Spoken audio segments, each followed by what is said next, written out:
ed io intanto condivido i miei momenti di puro relax qui a Villa Mirabella con Marco Marciano e Rachele. Ciao! Ciao!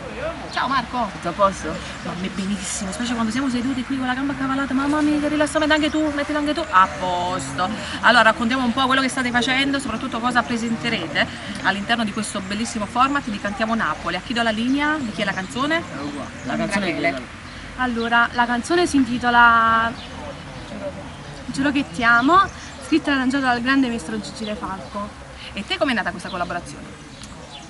Niente, voleva fare la canzone con me, io la volevo fare anche io perché ha una bellissima voce e niente, ci siamo messi d'accordo e abbiamo fatto questa bellissima canzone. Vediamo anche da parte loro, quindi giudicate voi a quello che sarà questa canzone che la presenteranno. In questo momento la facciamo ascoltare Rachele Di Palma? Sì.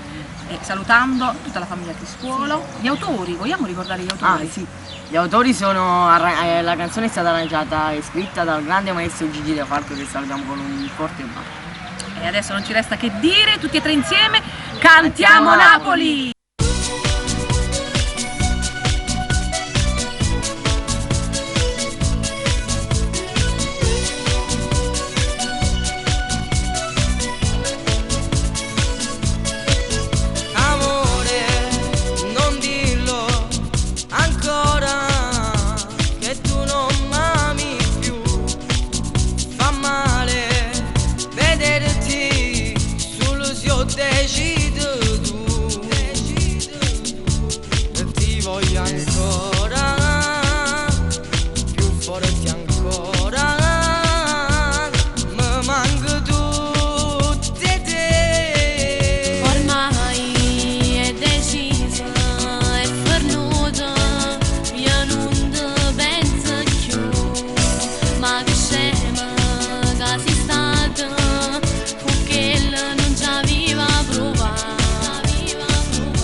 Parlami ancora, o sai non vivo senza te.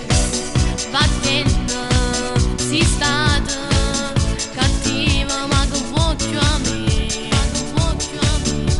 E ti voglio ancora, più forte ancora.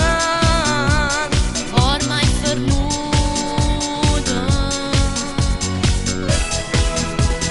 Giuro che ti amo amore, troppe di nessuno ancora. Mi fai sbattere sto cuore e vivo sulle te. Non ti credo ormai fernuta, troppi volte tu hai sbagliato, pure si fa troppo male, mi abituerò senza te. No, e non ti perdo, tu sia mia. Mo stai nervosa e parla così. Cancello